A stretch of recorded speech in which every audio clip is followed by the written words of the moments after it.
guys, welcome back to my channel. My name is Mariah, and as you may or may not know, I am currently on a gap year. I decided to take a gap year after university before COVID hit, just in case you were wondering.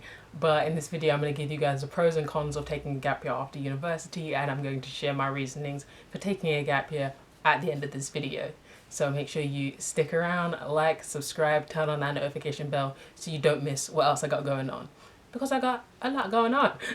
So I'm just gonna get started with the cons. I think we're gonna go with the cons, get the negative stuff out the way.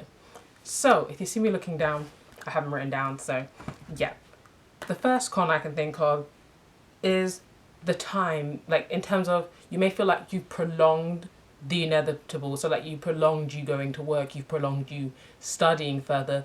You may see other people progressing to those things and feel like, okay, especially with this kind of gap year right now, with the COVID gap year, you may, feel like you're stuck. So that's a con. Another con is not all the time, but you may end up spending more than you do saving, than you intended to save. So here's another con. Another one is you may not return to studying. Now, I don't see that one as a con so much, I think, but I know some people will see that as a con. Some people will say, but you had the momentum going, why would you take the year out and then go into further study? Why would you take the year out and then do that when they'll be like, you're less likely to return to studying? But the way I see it is, if you were going to return to studying, you will return to studying. You know what I mean? I don't think taking a year out is going to stop that or really change that. Whatever path was meant for you will be the path you end up taking. So that's some cons there. Another con is that in some degrees, I would say taking gap year can affect you getting like a grad job. For example, in business, they may want to see you get a job straight off the bat and may wonder why you've taken this gap year. And I know quite a few people have been forced into gap years due to COVID, but obviously those people, it'll be slightly more understanding, because you can't prevent a pandemic. But I think if you were to take a gap year out and then just not be productive with it, not at least try and build yourself or build your CV in some kind of way, then I can get why people would see that as a con. But that is all my cons. Now on to the pros of taking a gap year after university.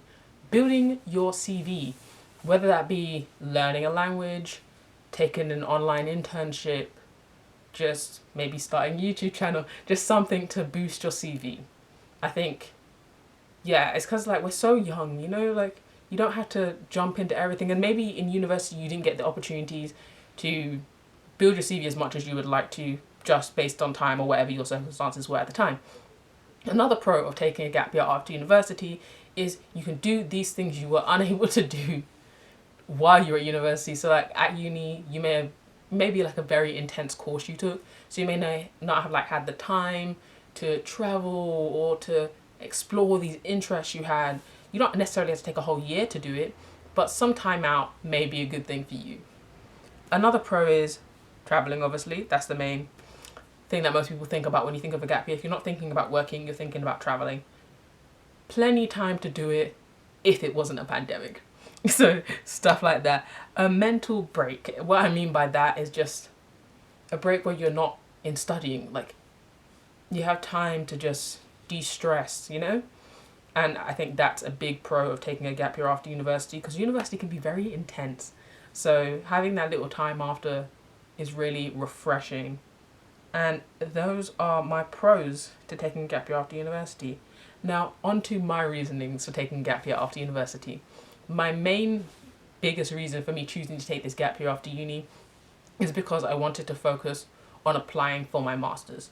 So over the last couple of months I've been applying for my master's. I have a video coming out possibly at the end of this month about that, so make sure you stick around. Notification bell, don't forget about it. But yeah, I've been applying for my master's in physiotherapy, and it's been a long process. The reason I chose to take a gap year, because you may be wondering, you could have done that without a gap year. Yes, I could have done that without a gap year, but basically in my second year I got a low 2-2. Not saying anything's bad with a 2-2, but I got a low 2-2, and for me to have more options and for most universities to take me, I required a 2-1. So at the time, even though I knew within myself that I was going to get the 2-1, I just wanted to make sure it was completely confirmed before I applied. I didn't want to look like a fool applying and then not getting the grades, because yeah, it'd be very disheartening.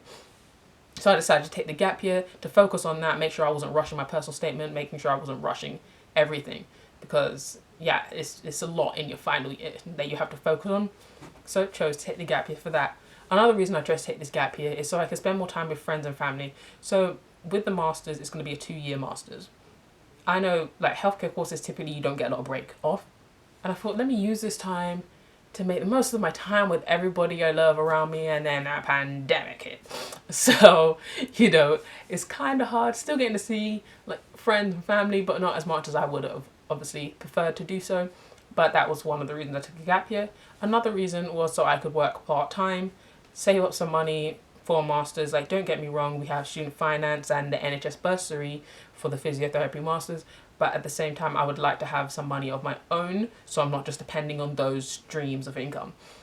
So those are my main reasons. Another reason, I feel like I'm missing one, sorry, I'm just double checking. Yeah, the break. I was saying like a mental break kind of thing.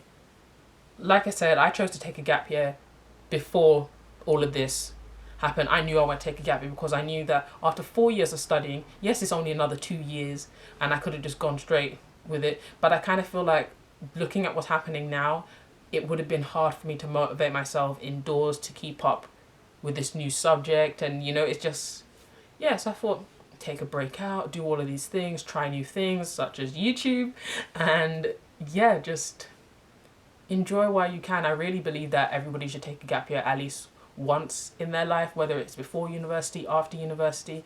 I feel like it's something that helps you grow as a person. But that is all I have for today's video with the pros and the cons of taking a gap year plus my reasonings. If you enjoyed it, like I said, like, and you know, leave a comment below about what you're doing with this forced gap year or chosen gap year, because I'd be very interested. But thank you for watching.